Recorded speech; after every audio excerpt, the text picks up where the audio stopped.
Called a cab earlier. Local company, Aisha's Taxis. Excellent service. Got me here in no time. Unsurprising, really. I mean, look at what turned up. Hands down the quickest cab I've ever been in. Which got me thinking, how fast could this thing actually go? So I had a word with Aisha, asked if we could borrow her cab for a trip to the seaside. To Bamborough Beach, in fact, where we could stretch the taxi's legs a bit. Although, I might have forgotten to tell her who'd be driving. You've guessed it, the cabbie who'll always get you to your destination very early, but probably won't be anywhere near where you asked to go. Those tyres must be warm now. I'm surprised they're still in one piece, to be honest. In 100 yards, turn left.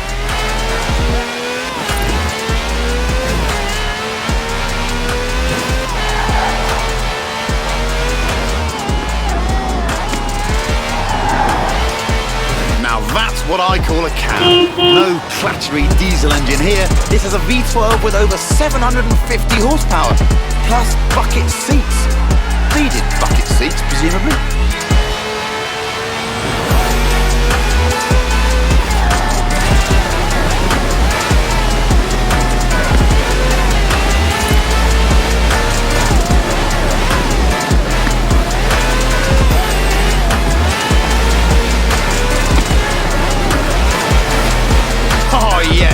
Spot on.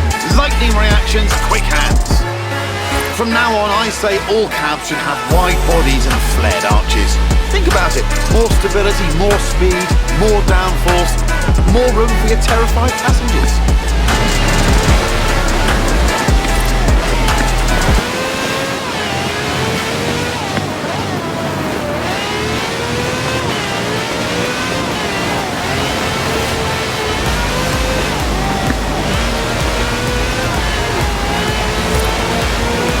In 400 yards, turn right. It even has slick tyres for maximum grip on a bone-dry drag strip. So they should be interesting when we hit the beach.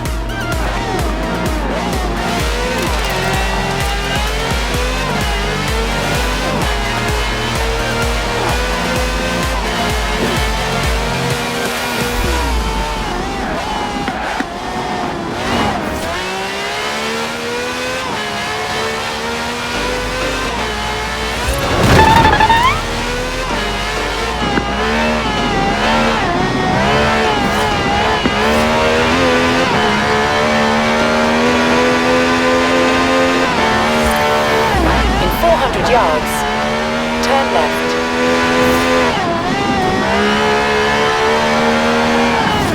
Turn left.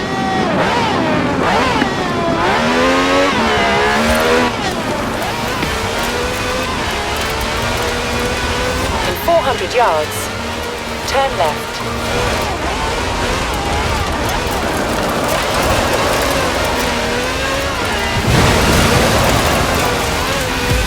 Turn left. In 400 yards, turn right.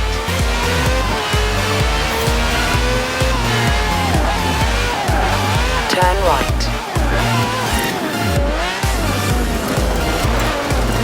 Turn left.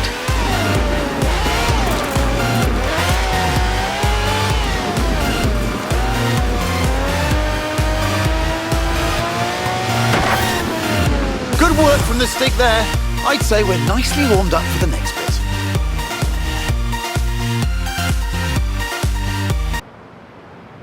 So here we are then. In the old days, daredevils used smooth, sandy beaches like this to see how fast their cars could go. Many early land speed records were set on beaches. Miles of space, nothing to hit. Sounds easy, right? Oh, look at that! Laying some pretty squirmy tracks there, Stiggy. That's what happens with 750 horsepower on sand. But that's the challenge here. Go as fast as possible all the way to the top of the beach. The thing is, there's something I haven't told the Stig.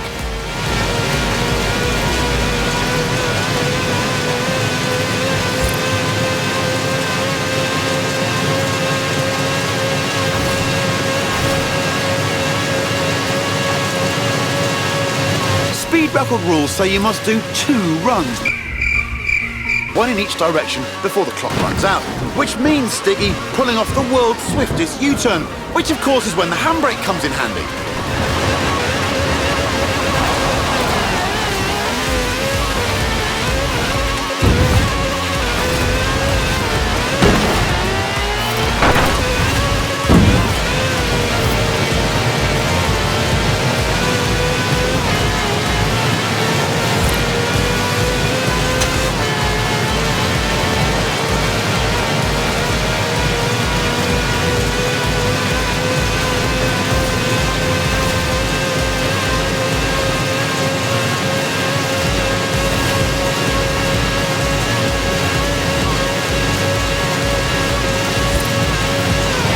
A 5-star ride from the Stig there. Minicab, maximum speed. Next time I need a ride to the airport, I know who I'm calling. And all of this off-road action has given me an idea.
This is Project EAT. That's EAT for E-Class All-Terrain. It's a modified Merc built by the Top Gear magazine team for finding bears in the woods. Not many bears around here, though. Mostly badgers. Still, there's definitely some terrain. Lots of it. All you need is a good sense of direction. Or not. Here's Stig again, looking lost. Terrified of maps, apparently. Inner compass points directly south. The EAT has a silky smooth V6 diesel. It'll do 155 miles an hour on the road, but where we're going, we won't need roads. First up, it's a trip to the top of Glen Rannoch, by any means necessary, and against the clock, naturally. But don't worry, it has knobbly tyres, and a roof rack for carrying extra knobbly tyres. In 400 yards, turn left. Turn left. Turn around when it is safe to do so. Recalculating route. Well, it is a Mercedes wagon, so it's tough. And if you really want to smash stuff up, there's even a pickaxe in the back.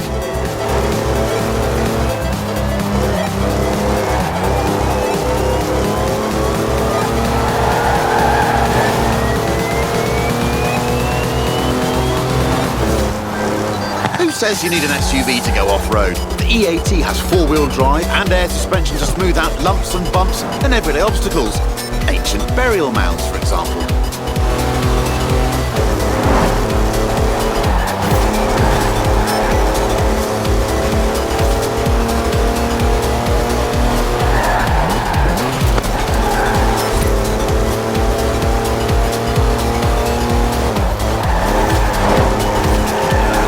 In 400 yards, turn sharp left.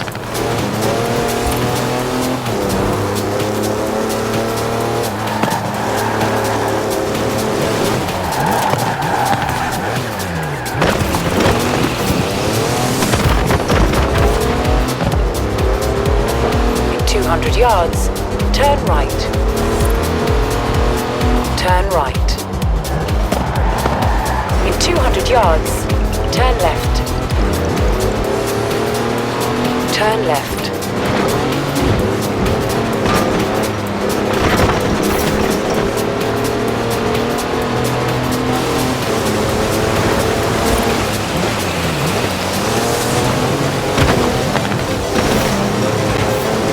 In 200 yards, turn left. Turn left. It also has 340 horsepower, more torque than a cruise ship, and gets to 60 miles an hour in just over 5 seconds.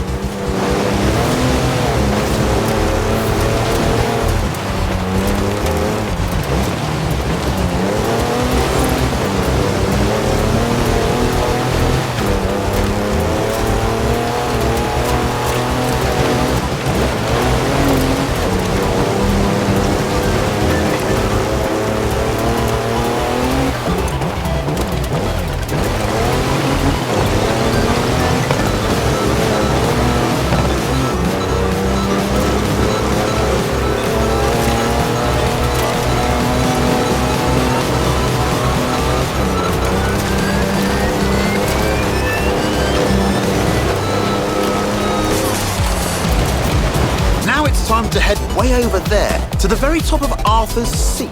But first, what goes up must come down. That's some proper hang time. Actual air suspension.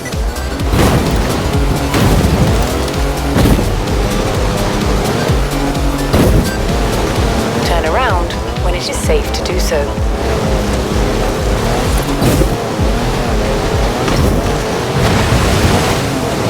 In 400 yards, turn right. Recalculating route. In 200 yards, turn left.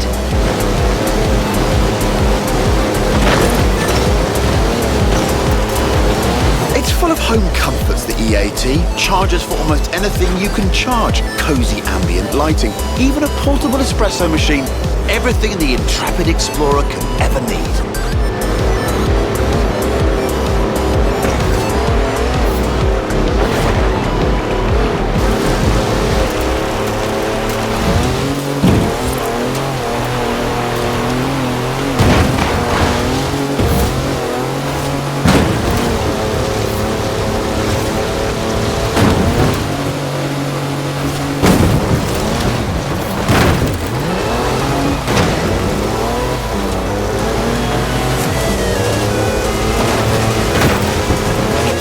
Yards, turn right.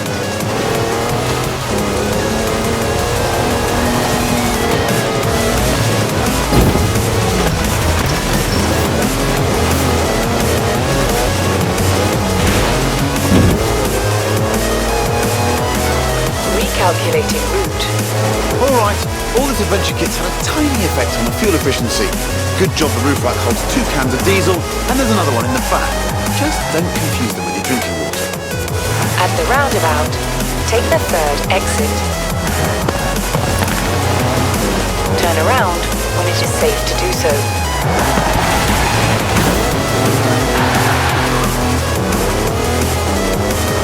In 200 yards, turn left.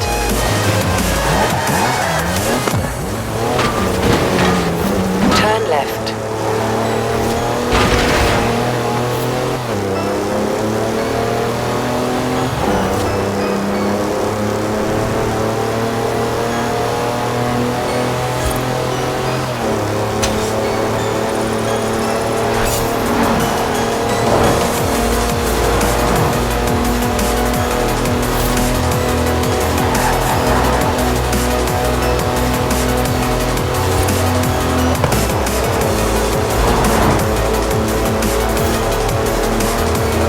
At the roundabout, take the 1st exit.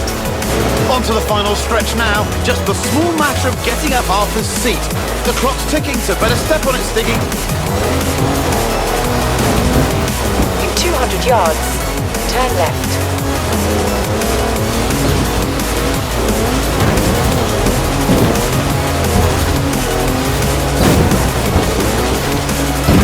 And there we go. The top of Arthur's Seat. No idea who Arthur is, by the way, or why his seat's so big.